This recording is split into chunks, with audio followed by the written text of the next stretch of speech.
próximo 12 de noviembre se ha establecido como el Día Mundial de la Neumonía, una jornada que se celebra desde hace algunos años y que justamente tiene la intención de volver la mirada hacia una dolencia que representa un gran problema de salud.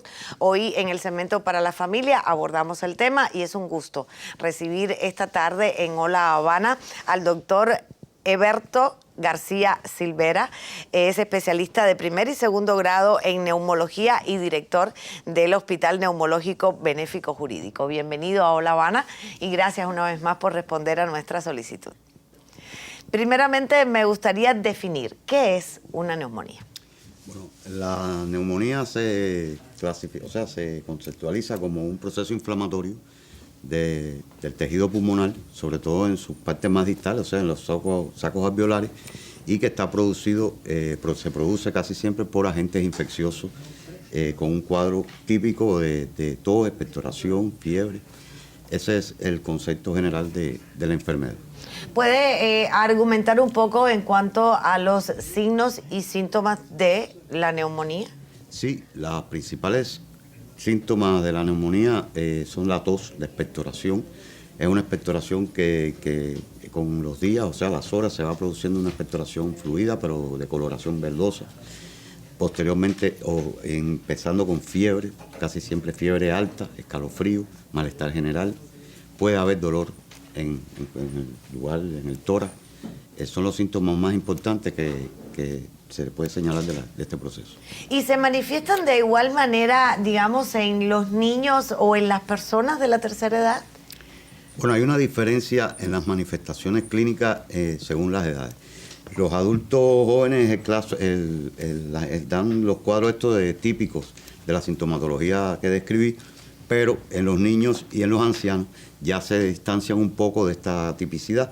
Y, por ejemplo, en los niños es frecuente que la irritabilidad, los niños pequeños empiezan con irritabilidad, empiezan a dejar de comer, pues hacen fiebre, por supuesto, las madres lo ven, puede haber aleteo nasal por falta de aire, que es otro síntoma también, que si es muy extensa el proceso puede dar falta de aire o disnea, como se dice en términos médicos. En los ancianos se caracteriza también por cierta atipicidad de los síntomas, que el viejito se disocia, el viejito se deja de comer, no quiere levantarse de la cama, y es más bien un síndrome general que puede aparecer en los ancianos.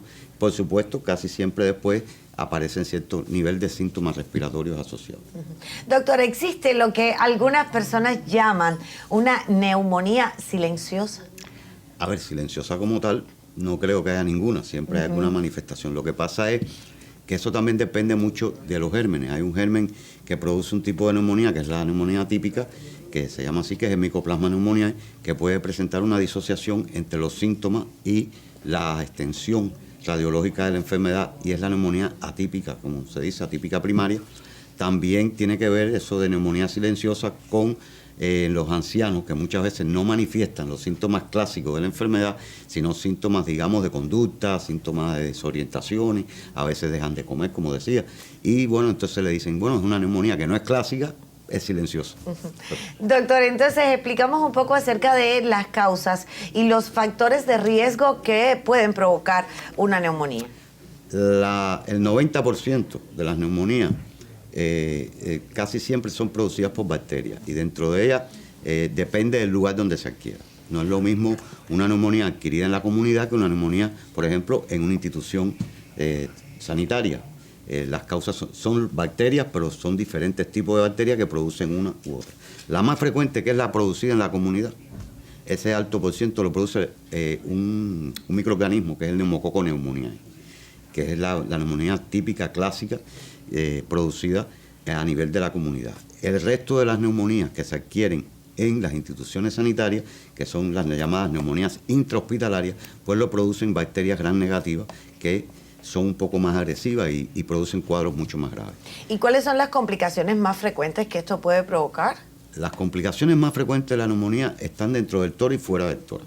O sea, dentro del tórax, la primera complicación que puede aparecer como en el curso de la enfermedad es el derrame pleural. O sea, se acumula líquido en el espacio pleural y produce un derrame pleural, que si llega a las bacterias ahí, o el microorganismo es capaz de llegar a ese líquido, produce lo que se llama un empiema, que le da gravedad al cuadro. También hay otras complicaciones locales, como son las excedaciones, o sea, en las neumonías se pueden acceder, lo cual depende mucho también del tipo de germen que produce. Se puede dar casos de mediastinitis por continuidad, en fin, situaciones locales hay. Fuera, el paso de estos microorganismos a la sangre produce septicemia y produce focos sépticos a distancia. Casi siempre puede ser, por ejemplo, un foco séptico a las articulaciones, un foco séptico al cerebro, en fin, pero son complicaciones que son mucho más raras. Entonces, los factores de riesgo, doctor. Los factores de riesgo, normalmente una persona que tenga su inmunidad, tanto general como local, de las vías aéreas, normal, o sea, no esté afectada su defensa, por así decirlo, no tiene por qué padecer la neumonía.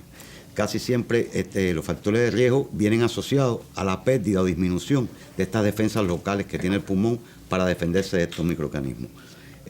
Por ejemplo, el alcoholismo, el hábito de fumar, las condiciones sanitarias de vivienda, el hacinamiento, en fin, una serie de factores ambientales que también producen eso. Tiene que ver también con las edades. Las neumonías son muy frecuentes en las edades extremas. No es que no se vea en cualquier edad, pero las edades extremas también se cita como un factor de riesgo de padecer y de la gravedad de este proceso. Pero estas son las más frecuentes: el alcoholismo, el hábito de fumar y situaciones de salud ambiental que no son favorables para el aparato respiratorio pueden padecerlo. En algunas ocasiones podemos escuchar a alguien decir: tienes un catarro tremendo, cuídate que vas a terminar en una neumonía. Sí. ¿Eso es un mito o una realidad? No. A ver, no es un mito. Eso tiene una explicación. Muchos procesos neumónicos, y sobre todo con los factores de riesgo asociados que mencioné, son complicaciones de procesos virales. ¿Ok? Pero, o sea, por ejemplo, en los ancianos se ve mucho. Empieza por un proceso viral de una influenza, por ejemplo. La COVID fue un ejemplo. La COVID por sí misma es capaz de dar neumonía, pero también una de las complicaciones de la COVID era la neumonía bacteriana. O sea, muchos procesos respiratorios virales son la antesala de un proceso neumónico bacteriano. Y el mito no es tan mito.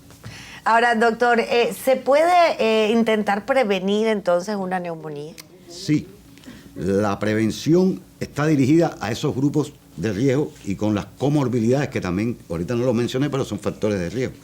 En eso está la EPOC, los pacientes con bronquiectasia, los pacientes con fibrosis quística, en fin, hay una serie de patologías pulmonares que predisponen a estos procesos.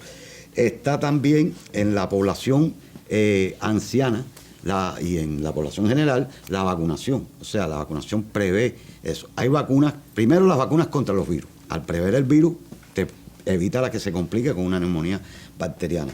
Y la vacunación antineumocóxica, o sea, el germen que más la produce, que fue el que te mencioné ahorita, que es el neumococo, tiene su propia vacuna. Y precisamente la vacunación con estos elementos, con estos factores, pues prevé la neumonía. Y lo otro, dejar de fumar, disminuir los hábitos tóxicos, en fin, una serie de condiciones de la vida de cada sujeto que lo pueden predisponer. Hay un asunto, muchas personas creen que la neumonía casi siempre se adquieren por aspiración de bacterias que tenemos en la orofaringe.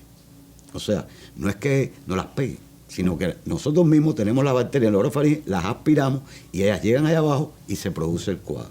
Entonces, si todo lo que usted le produzca una disminución de su defensa local, hace que esas bacterias que son normales en la orofaringe bajen y le produzcan el cuadro neumónico.